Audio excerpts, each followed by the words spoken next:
It is the first element on the periodic table, and it is also the most abundant element in the world. And get this, Cheryl, by 2050, the hydrogen industry is estimated to be $1.4 trillion US dollars, or the equivalent of 5,852 trillion ringgit. That's right, Douglas. And touted as the fuel of the future, Sarawak is at the forefront of this endeavour, an accomplishment recently acknowledged by Bloomberg, Douglas. That's right. Solidifying Sarawak's position as a leader in the hydrogen revolution. Now, on this episode of Dialog TVS, we delve deeper into Sarawak's pioneering initiatives in harnessing the power of hydrogen, paving the way for a sustainable and prosperous future for generations to come. And behind Sarawak's hydrogen economy ambition is SEDC Energy, or known as SEDCE, a state body established in 2019 and tasked with spearheading a supportive ecosystem for renewable energy initiatives and driving downstream petroleum businesses, as well as positioning Sarawak as a key player in the global hydrogen market. SEDCE is at the forefront of defining the future of sustainable and impactful energy landscape here in Sarawak. Yes, and joining us this hour is the strategic mind behind SEDCE. It's CEO Robert Hardin. Thank you for joining us today, Robert. Good afternoon. All right. Thank you for having me, first of all. Thank you so much for joining in. And of course, let's jump right into the first question of the hour. Now, how was SEDCE formed, Robert? And also, could you also elaborate on SEDCE's involvement in hydrogen, as well as other energies, as well as algae, solar, biomass, wind, and such? All right. So SEDCE was established, like what you have mentioned, in 2019 as a strategic arm of Sarawak Economic Development Corporation. Okay.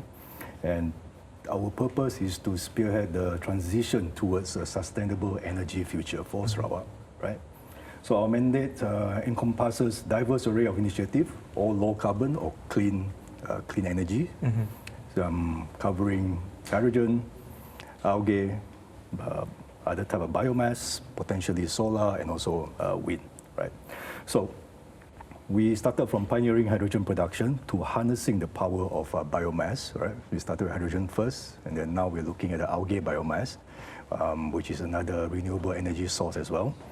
And SEDCE is at the forefront of exploring all these innovative solutions to meet our future energy needs, minimizing impact on the environment. Yeah. I see. And Robert, also, what task does it undertake in transitioning to the new energy or clean energy sector, as well as the petroleum downstream sector? Okay, what does it take? Okay, we don't see that the actual carbon emission problem or issue is how we use oil and gas. Correct. Okay, if we're going to use it only for burning, yes, there'll be a lot of carbon emission. But if we're going to use oil and gas for let's say the petrochemical industry, so there'll be less carbon emissions. So again, we are not saying that oil and gas, we must stop oil and gas. Is how we use oil and gas. Okay, so in transitioning as well, what we are in the big picture wise is reducing the use of oil and gas or fossil fuels for burning, right? And then increasing the usage of renewable energy like hydro, solar, biomass. So that is where we can reduce the carbon emission of the world. Yep. Right, Robert, maybe perhaps you can explain this to us. SEDCE is oftentimes confused with its counterpart in the utility sector sphere. Now, how does SEDCE intend to differentiate itself and position itself as the implementer of new and clean energy, as well as mitigating the confusion that arises? Well, SEDCE, we distinguish ourselves as a proactive leader in implementing new and clean energy initiatives, right? So how we do it is we form strategic partnerships with real industry players, industrial leaders, technological innovation. Okay, we work a lot with companies who are working on research and developments, and then once these technology are ready to scale, ready to commercialize, that's where we'll we form some sort of collaboration with them, right? And at the same time, we also have strong community engagement, right? Right. So in terms of, maybe perhaps you could explain to us a bit more about the partnership that you have currently, SEDCE, as well as with the other companies. Okay. The other companies, for example, we are like our hydrogen hub, which is the one that most people would know. We are in the various value chain of the hydrogen or the clean energy economy. So the hydrogen hub is where we are working together with Gentari, right? Gentari, and where we develop a hub. And as you know, we have two major hydrogen projects we call it Project Hibiscus and Project Hornbill, which has since now already is now at a more advanced phase. Okay, so we have this hub where we'll build all the common facilities, and then the Project Hornbill and Hibiscus will be located within the hub, utilizing all these shared facilities. So that's how we have been advancing the projects here. Yeah. I see. So the Japanese Project Hornbill, we are doing it together with Sumitomo, right, a major trading company from Japan, and then INEOS, another major oil and gas company from Japan. And on the Korean side, Project Hibiscus, we are working with Samsung Engineering, or now they are known as Samsung E&A, and then with Lotte, and also with Korean National Oil Company, KNOC.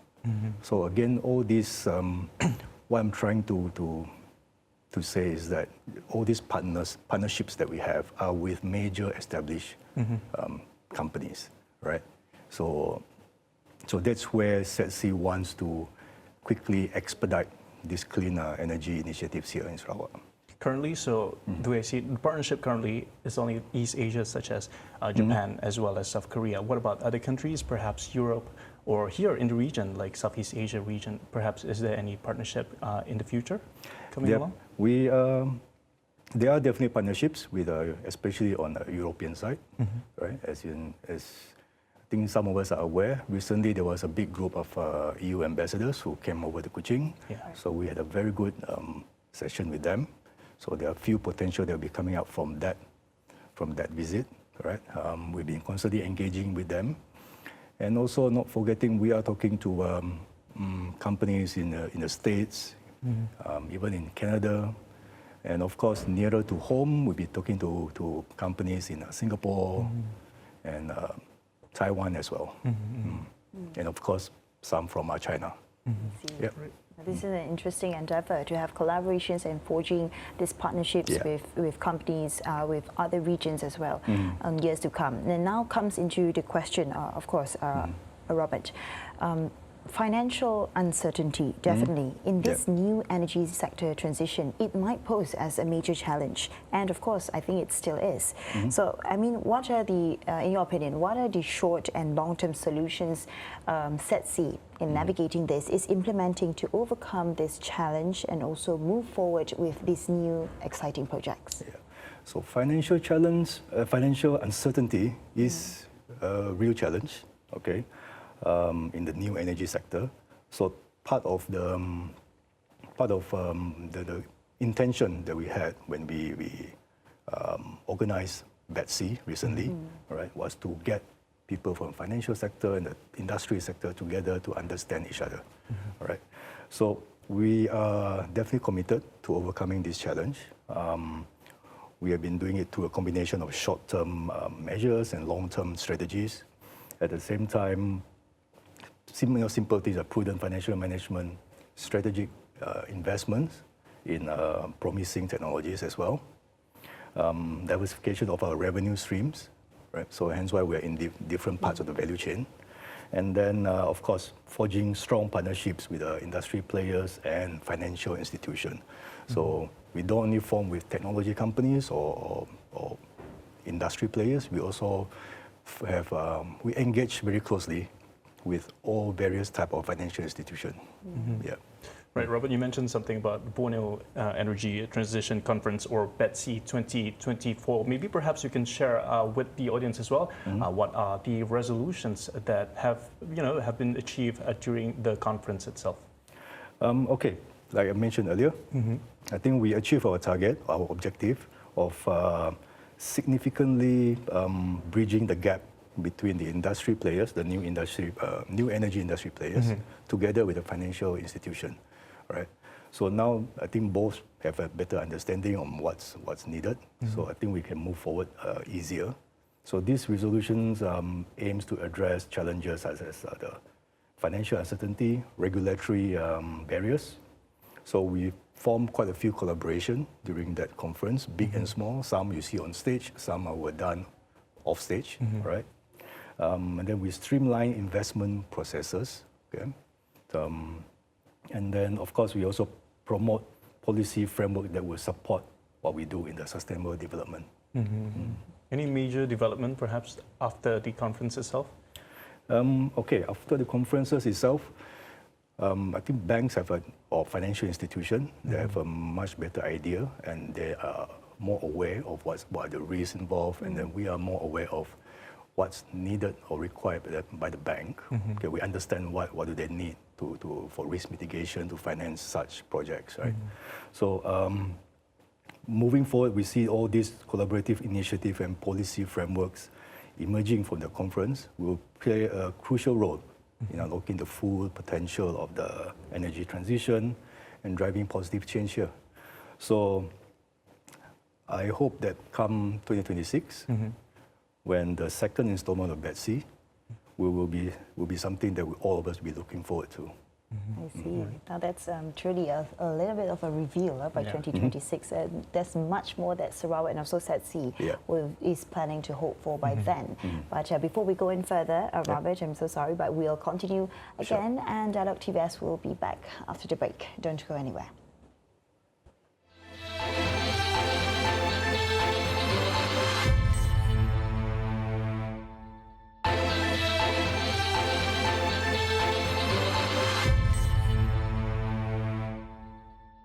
Thank you for staying with us. Now, still with us for this hour is the CEO of SEDCE, Robert Hardin. And just before the break, we were talking about financial uncertainty, especially in hydrogen as well as new energy. Right, Robert, currently people are saying hydrogen is still expensive. So what say you in this matter?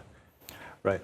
So hydrogen, as of now, yes, is still at a premium. Okay, so this is one of the significant challenges that I guess it's not only us, all hydrogen players are trying to resolve, right? So that's why for us, we consistently look at new technologies. We even invest in some of the new technologies. We are doing a lot of POCs and pilots to see how can we resolve this. But then as technology advances, so for example, electrolyzers, maybe 20 years ago, it was definitely not viable, right? So it's it came down to about 5-6 years ago, it started to be more viable now, right?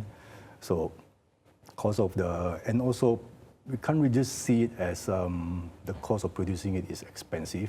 We also have to look at how it's being used, right? As you know, green hydrogen or clean hydrogen is the cleanest fuel, right? So if the world is serious about, well, the world has to be serious about decarbonization, okay? If you look at the data now, on UN's website and all that, we are definitely going to breach that 1.5 degrees C increase, right? Everyone has to do something. So countries like Japan, Korea, they need this clean fuel, this clean hydrogen. So yes, there is a premium to it for now, but as technology advances throughout the next, we believe within the next 5 to 10 years, that's when the cost parity will reach that cost parity already with traditional fuel and all that. So yeah. Great. We are also, not only Sarawak, I believe all over the world, we are still reliant on fossil fuel. But how do we convince the people, the masses, to adopt or to change to this new energy itself? I think for the transition, first the industry must change, all right? The industry must change, so that's where regulatory governance and all that must come into play as well. Government policies, especially like Sarawak, which is already, I believe, there's a regulation on carbon levy that will be that's coming soon. All right. So that's an important step in this transition, because if you look at carbon emissions, the big emissions comes from the industries. So let's tackle the big industries first, then move on to the mass, to the people. So as for the people, education is key. So schools at even a very young level must start teaching students about environmental sustainability, carbon emissions, how people as on a personal basis affect it. So we need to start from there. And then for people like, so that's where the understanding will be easier, right? So as for what SEDCE is doing, yes, like I said earlier, we engage with community consistently. So if we engage in the small groups, we tend to tell the story of all this environmental sustainability and then the hydrogen and the algae biomass, how that can be helped. Right. Yeah. That's right, Robert. And this is also insightful development for SEDCE as well, as you cater to the education and tackle industries before actually going on to the masses. I think this is one of the ways SEDCE is defying its challenges for these such projects. And now, as we move on further into the resources that we have in Sarawak, the state of Sarawak, we are blessed with an abundance of water resources and also hydropower infrastructures, and which in turn have attracted, as you mentioned earlier, not only national but also international collaborations in developing the new energy sector. Now, particularly on hydrogen. So maybe could you provide also insights into SEDCE's collaborations that you have mentioned earlier, a little bit more into its collaborations, such as the Sarawak hydrogen hubs? Okay, like I mentioned earlier, yes, Sarawak has a lot of resources, natural resources. We have a lot of hydropower. But there's a limit, there's a cap to how much power we are producing, and of course, Sarawak is consistently trying to expand that further. At the same time, on SEDCE side, we're also looking at ways to get more renewable as well, right? Now, on the collaborations that we have with on Sarawak Hydrogen Hub, physically it's like it's one big area, okay, where us and Gentari will build all those things that necessitates the electrolyzer to be produced. So our Japanese and Korean partners, they will be focusing on building up the electrolyzer side of it, and then on the things like pipings, compressors, storage. So those can be shared, so that's what us and Gentari are building. So hence why we call it the hub, and it's something like a this one I'm borrowing YAB Premier's words. It's a plug and play kind of concept. Yes. So once we have this hub, now we're starting with 2 trains, and there is some lands, some space available for expansion. So the next investor can just come in and plug into the hub and start producing hydrogen as well. So that's the whole concept of why we wanted to do this. All right. And also, I mean, touching on that, I mean, we know that in Kuching, the gambit is underway, that Sarawak has plowed $3.4 billion into a network of power to transport projects, aside from that. And also, perhaps, what does SEDCE also have in the pipeline this time in sectors such as solar, biomass, and also wind energy? Maybe you can shed some light. Are there any ongoing negotiations or potential partnerships that we are looking forward to? Okay. On the solar, we are looking at it now in the SEDC Petrochemical Industrial Park in Bintulu, because we have a huge piece of land that is the buffer zone. Okay, so in buffer zones you cannot build anything permanent, no houses, no plants, factories, or whatever. So we are looking at building up to utilize that land as a solar farm. Okay, we are at the moment looking into it. We have yet to announce anything, but we are already working with an established company. We should be announcing it soon once the numbers are fine-tuned. Right? So that's on the solar front. As for biomass, as you know, we are working on the microalgae project. Yes. Okay.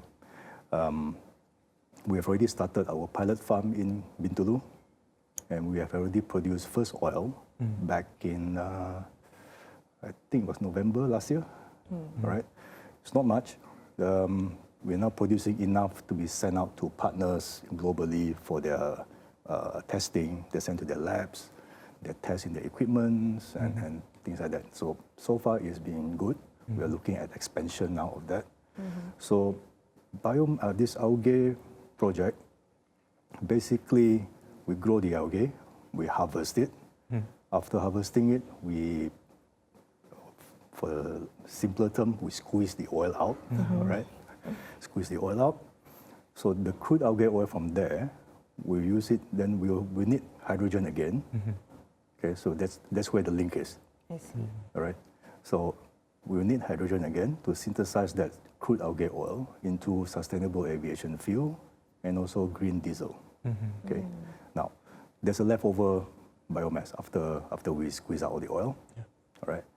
We already tested in the lab. It has a pretty high calorific value.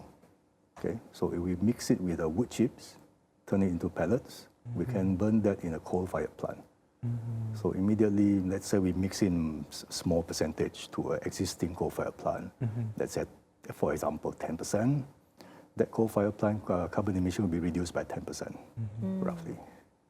Yeah. So those are all the things that we've been working on. But again, if you notice, all of these are actually linked to hydrogen. So maybe is this the similar generation mix that currently Premier, as we know, Premier is currently went to Poland itself to attend. So is this related to that as well? It's the same. Okay, I believe Premier went to Drax to see a biomass power plant. Yes. So conceptually, it's the same thing. Most probably the feedstock will be different. The typical, it depends on what we need. Like for biomass, we need to see what does Sarawak have? What do we have here? Okay, so we have palm oil, we have wood waste. So biomass can be any type of waste, even municipal waste as well, right? And then of course we have our own algae biomass. So it's a matter of first studying what do we have, how much do we have, and then design something to suit that. This is an interesting ecosystem, you know. And also, speaking on the wood chips, I think to also explain further, I mean, how can you describe this hydrogen hub in the simplest terms for our audience to know the ecosystem of it and to also get to know it better, in your opinion? For the hydrogen hub, okay, in the simpler term. For hydrogen energy, clean energy. Clean energy. Okay, for the clean energy, what we are doing now, right? Of course, yes, bulk of it we are exporting to countries like Japan and Korea, right? Small portion we are using it domestically, right? Mainly, as you know, Sarawak is already transforming the public transport system, which is by Sarawak Metro, to ART and buses running on a green fuel, on hydrogen. Right? So these vehicles emit only water, H2O. Okay. So what this means, I think for the mass, of course there's no carbon emission, but for the people, the difference that they can feel, for example, schools. Okay, schools. Now if you go to any school, you see a lot of buses with their exhaust, everything, right? But imagine a future where all the buses are running on hydrogen, everything is quiet, there's no smell, there's good air for your kids when they go to school and all that. I believe parents will feel better, right? So that's one simple way of looking at it. I see. Thank you so much, Robert. You've brought both Douglas and I to envision visually how the future is going to be with this next, of course. And I'm pretty sure there's more and more exciting ideas in the pipeline and also more on SEDCE right after this. But we'll be back, of course, right after the break. Don't go anywhere.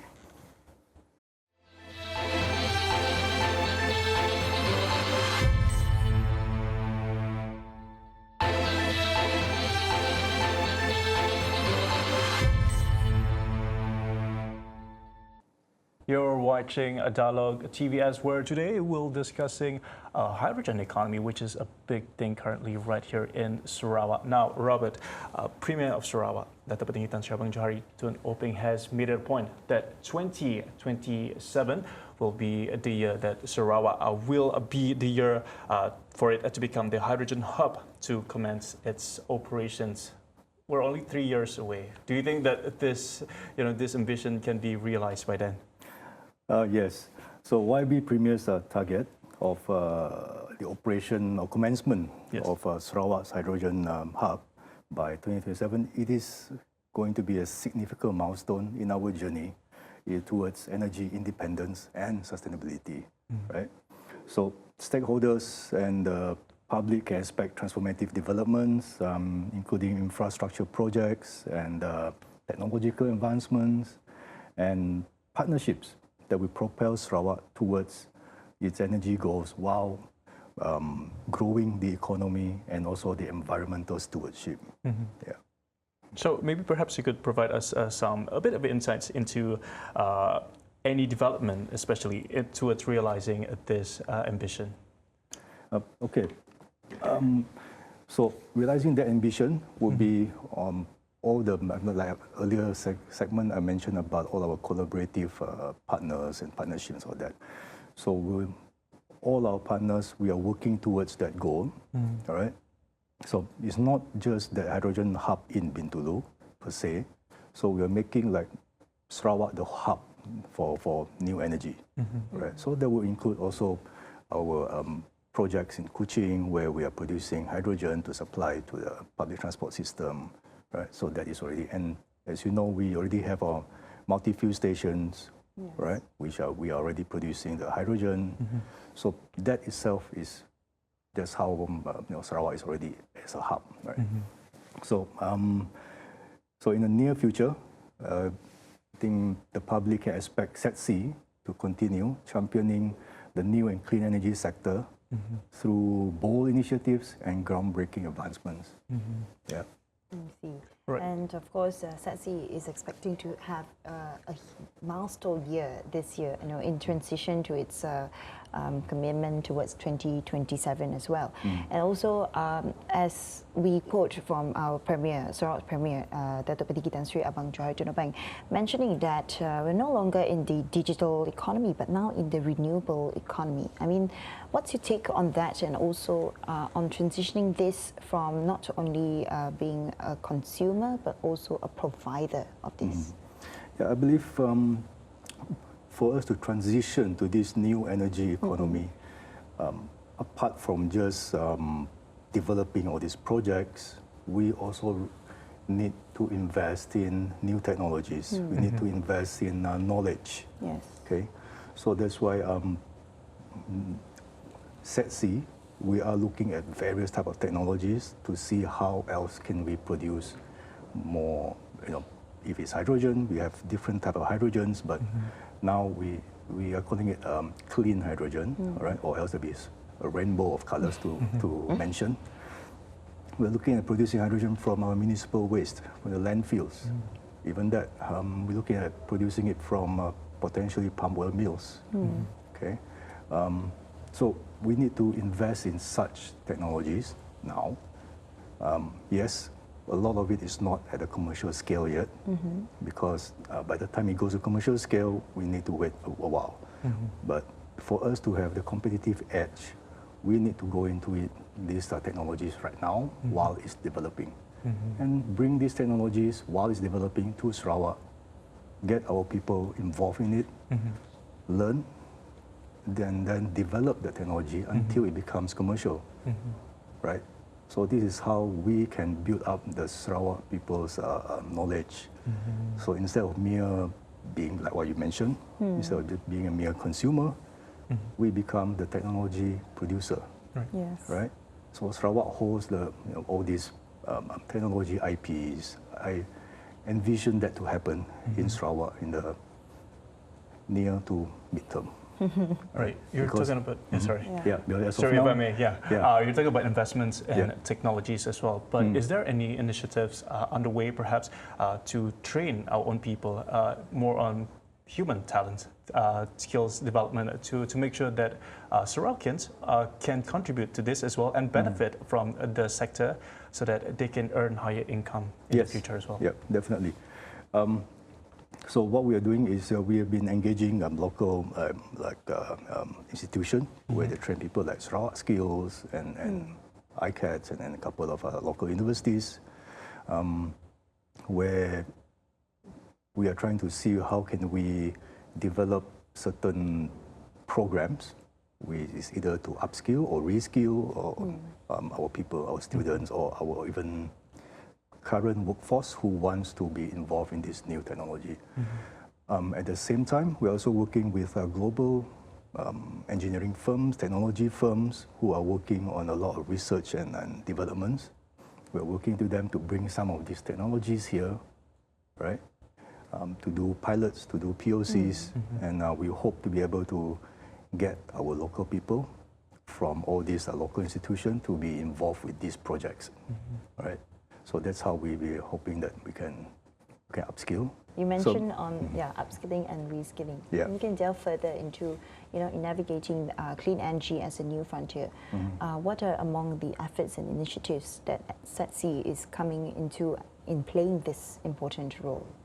So our role, as you see broadly, we are spearheading all the new energy projects. So that's one way of doing it. That's the big picture way. But we have to collaborate with countries that will need to use this resource. Right? Japan and Korea are the biggest market right now in this region. Of course, the EU also wants it. We are talking to them as well. But of course, nearest to us, Japan and Korea, easiest, right? At the same time, on the domestic side, my team is always working out with smaller projects, things like fuel cells, right? We have, I think, we have this small buggy running on a hydrogen fuel cell. Okay, we are hoping to be able to roll this out to, for example, it could be golf clubs or national parks or something that can utilize some of these things. Right. So this is on a smaller scale. So my guys, my team, they work on various type of projects, big, small. At the same time, we always have, at any one time, we always have interns from local university colleges with us in all these projects as well. I see. And also, we're circling back on upskilling and reskilling. What's your take on, of course, the future generations that are about to come? I mean, will they be ready, especially in Sarawak, if we're centering towards that, will they be ready for this transition, of new energy? I think for now, the technical graduates, the engineers, we don't really need a lot of upskilling or reskilling. Maybe just more exposure, more knowledge on how does, for example, how electrolyzers work, right? So maybe there'll be, especially for research and development, maybe we need more materials engineers. But even for the people in finance and legal, we need to know how the contracts and agreements for new energy resources works, right? For example, like whenever we have partnerships, whenever we want to supply our green power or green hydrogen to Japan or Korea, there will be some contracts involved. So it covers all sectors. Basic skills, I think for now we are pretty much okay. It's just a matter of adding in more exposure to all these new things. I see. That's a good take, actually, when you mention on exposure on how it works, especially in its intellectual property. Maybe you can delve further into the technicalities of, let's say, to be a producer, and also what are among the few key things and also risks that maybe one needs to take into account. Risk is definitely there if we are looking into developing new technologies, because a lot of these new technologies at this moment are either, if it's more than lab scale, I think it's good for us to have a look at it, right? and then we do a small POC, a proof of concept of a certain scale, and then if it can reach certain targets that we set, that is how the risk is mitigated. And again, it's a calculated risk. So once a POC is done, we try to scale up. We try to scale up to a certain level, and then we see how it goes from there. If we are going to, it's natural if you look into all these new technologies, it's not going to be 100%, everything will work. Correct. Right? We could be investing into 100 new technologies, maybe there's one that is a breakthrough. So Great. that breakthrough will be able to cover the cost of what we have spent on all the others, potentially. So that's how I look at it. Yeah.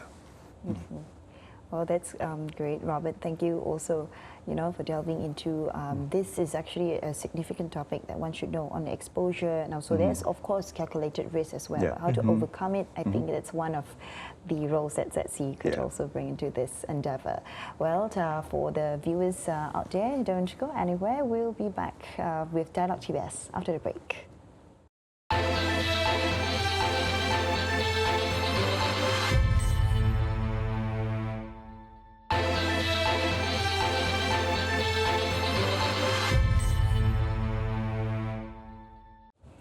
All right, welcome back to Dialog TVS, where we have conversations with industry players and, of course, industry experts as well.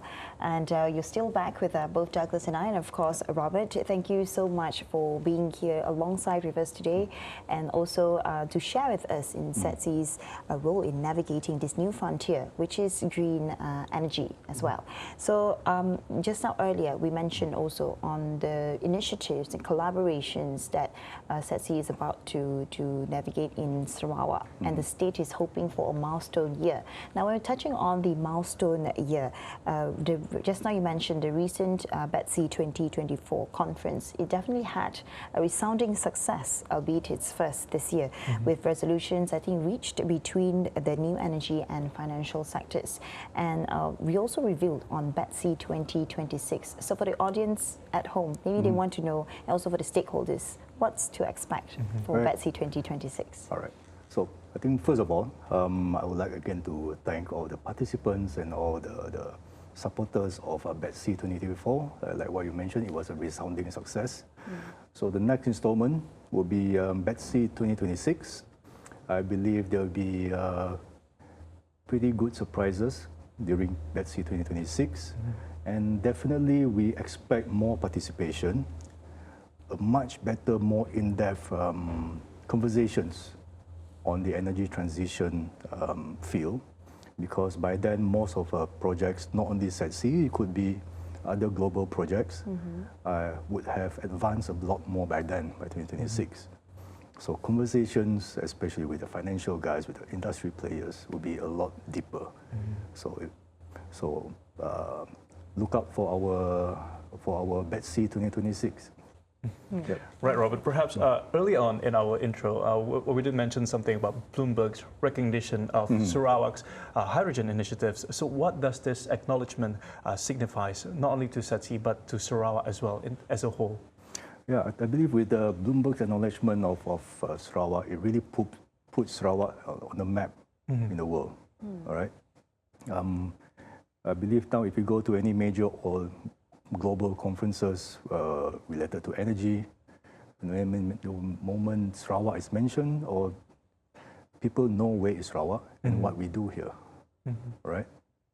So it's good coverage.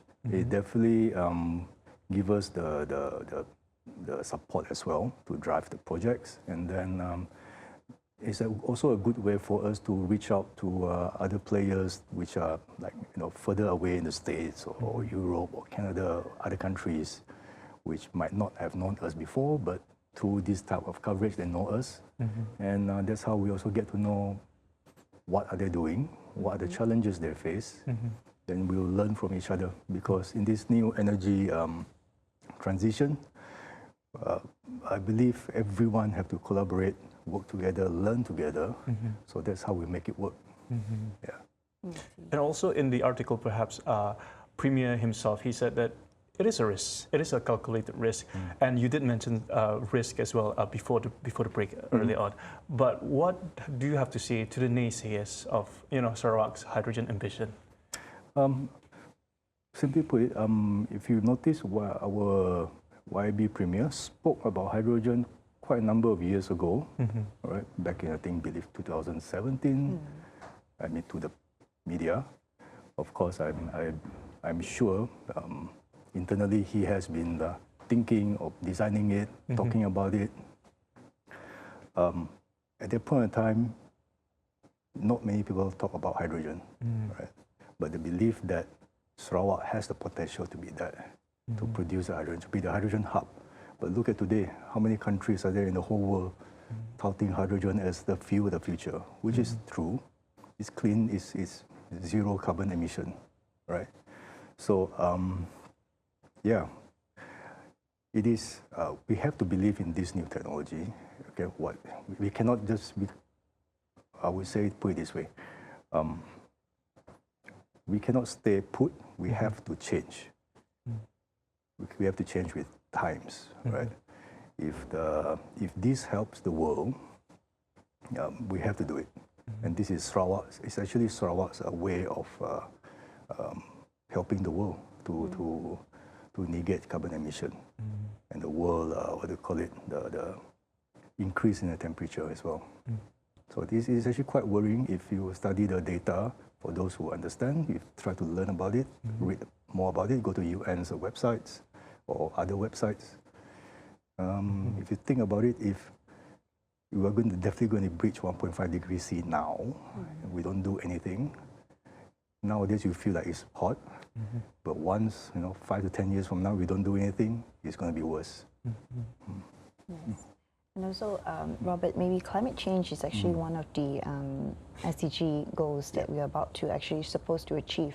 One of them. I mean, in your opinion, in tackling this, what should be done further? Not only as a corporation, but also for the public, statewide, maybe as a whole. What's your take on that?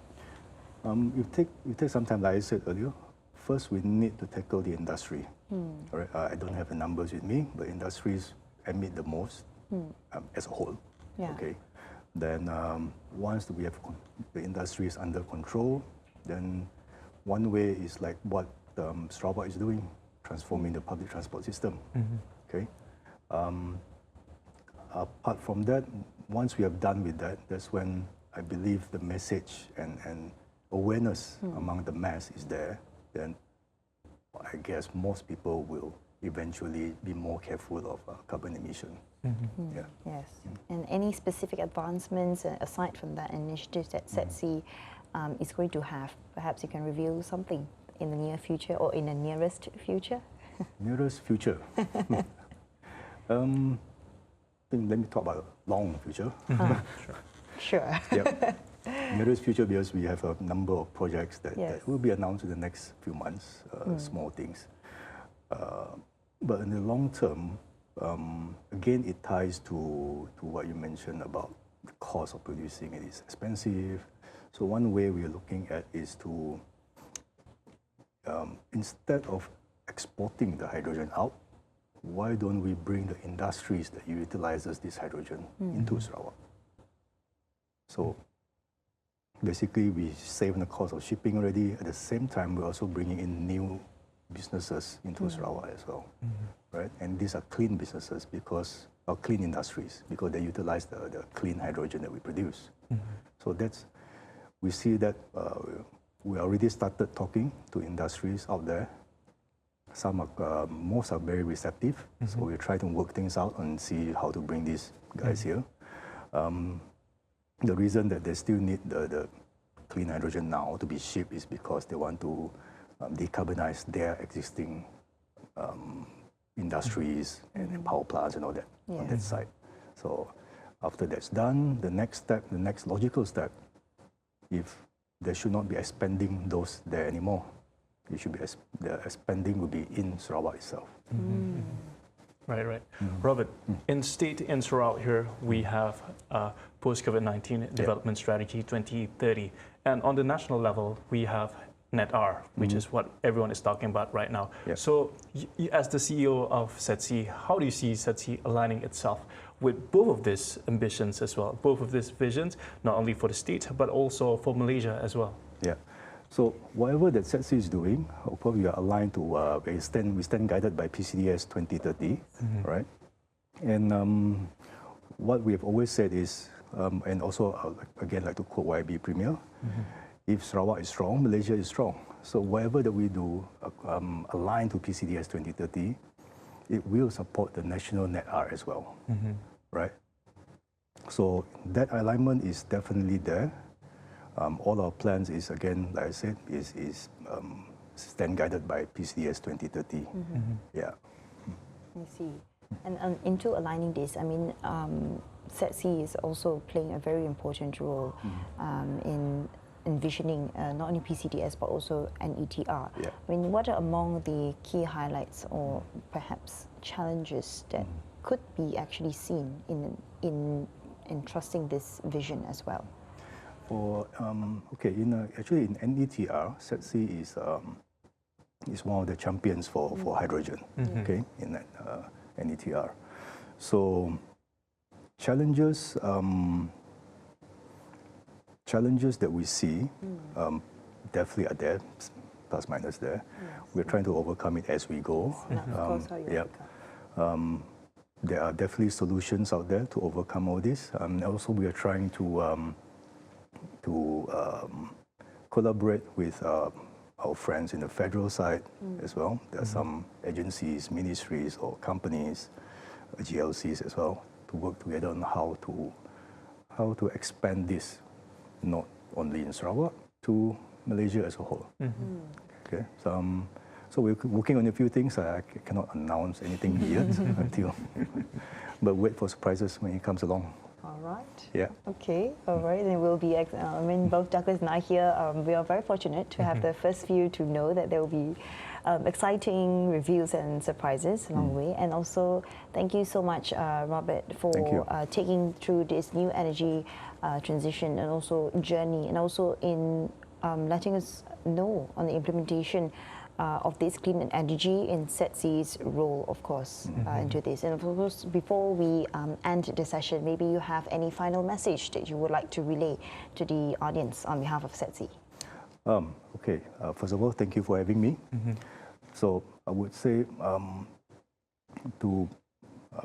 think this message is to all of us in Sarawak. Okay, we have been blessed with all these resources, right?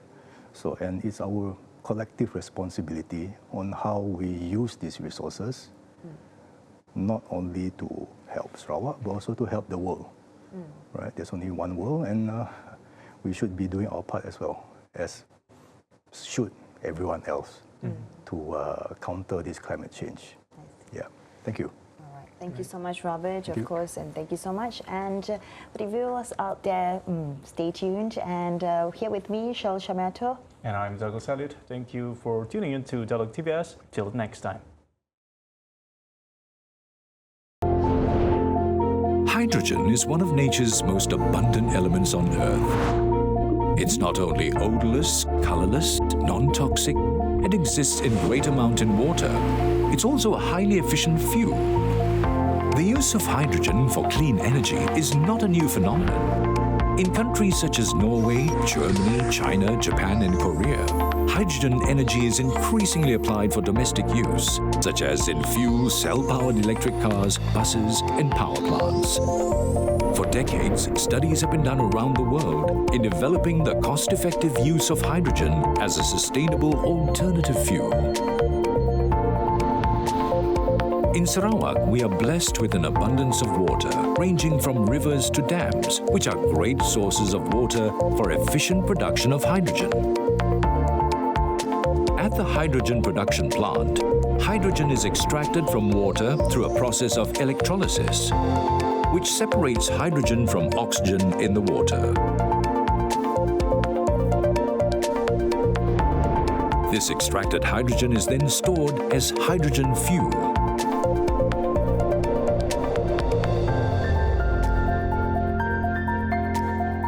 When used to generate power in fuel cell electric vehicles, FCEV, the hydrogen fuel is supplied into a device where electrochemical reaction happens. This device is called a fuel cell. In the fuel cell, the chemical process happens, combining hydrogen with oxygen.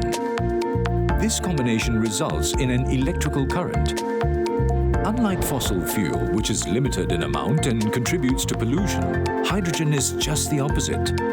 As it is extracted from water and it ends in the form of water, hydrogen is a great renewable source of clean energy for a sustainable future. The Integrated Hydrogen Production Plant and Refueling Stations initiatives in Sarawak are the first of its kind in Southeast Asia. This is part of the groundwork of Sarawak government's plan to chart out an ecosystem for hydrogen economy. It eventually will pave the way for advancing the sustainable and renewable energy sector in Sarawak. As more and more countries around the world develop their hydrogen economies, and by the time world demand accelerates in years to come, Sarawak will already be well positioned at the forefront as a regional and global exporter of this clean energy. Now is the best time to embark on this journey to build our hydrogen economy. Hydrogen, the fuel of the future.